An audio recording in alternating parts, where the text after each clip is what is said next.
Meghan loses the rights to her own podcast. Hi and welcome back to my channel. I am here to keep you up to date with the latest news on the royal family. Thank you very much and have a nice day. Today, there has been a significant setback for Meghan as she lost the Archetypes trademark application. It's baffling why she tried to trademark that name when discussions of it have mostly revolved around stereotypes rather than archetypes. However, Meghan is known to like the word beau. However, her podcast has been shelved for now, keeping it on the mark. The reason behind the rejection of Harkle's application for the exclusive rights to the archetypes stems from the likelihood of confusion with an existing trademark, as determined by the U.S. Patent and Trademark Office. When applying for a trademark, it is essential to specify the category to which the word or phrase applies. Similar marks may coexist if they are related to different products or services.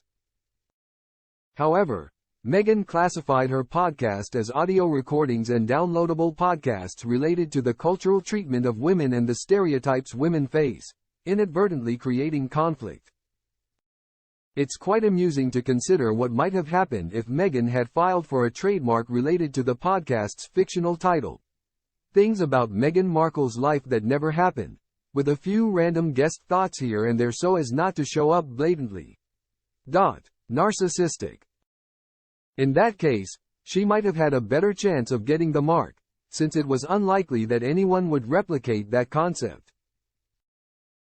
However, the application was rejected because Archetypes LLC, an Arizona-based company, had a trademark seeking exclusive use of the term in 2015 for books and articles covering topics such as nutrition, fitness, sexuality, and psychological improvement. Perhaps Prince Harry could put some of the advice in those books to good use. Perhaps there could be a collaboration or cross-therapy opportunity between Harkle's and Archetypes LLC. Although, one can only imagine the scandalous nature of such a reality.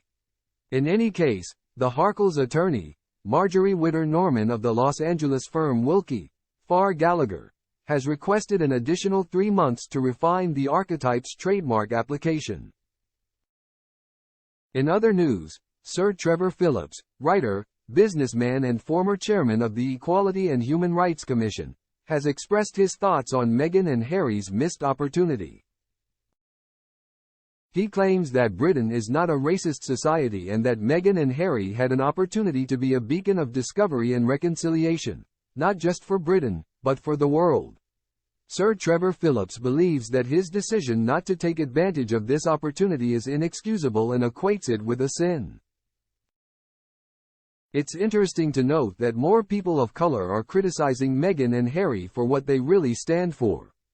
Allegations of con artists and racial harassers are surfacing, suggesting their actions are motivated by a search for quick financial gains. Additionally, GB News presenter Patrick Christys recently commented that Meghan lacks the intellectual wisdom or ability to keep up in the United States.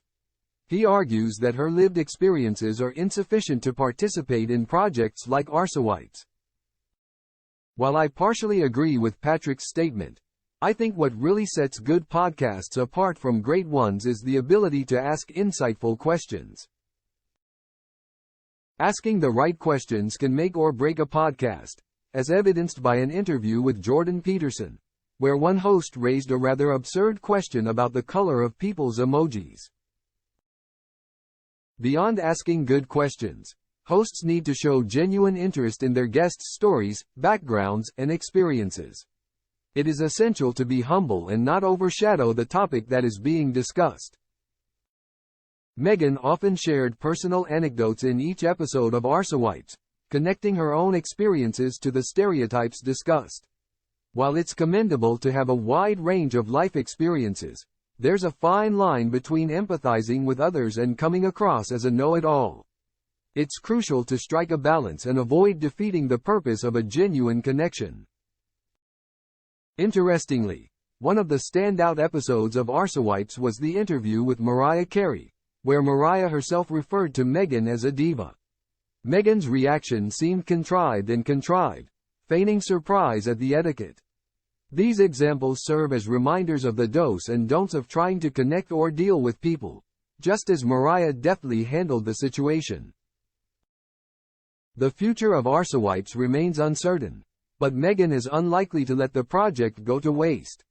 She's determined and willing to push herself, maybe even putting in 2 hours a week to get the podcast back on track. Meghan's determination and drive have been evident throughout her endeavors, and it wouldn't be surprising to see her return. As the trip unfolds, it's clear that Meghan's aspirations to record Archetypes have faced a significant setback. Her rejection raises questions about the alignment of her podcast content with the intended trademark and emphasizes the importance of careful categorization when seeking exclusive rights. Yet Meghan continues to make headlines, and her actions, both successful and failed, are closely watched by critics and supporters alike. Only time will tell what lies ahead for Meghan and her podcast, but one thing is for sure: she remains a prominent figure in the public eye, sparking discussion and debate with her efforts.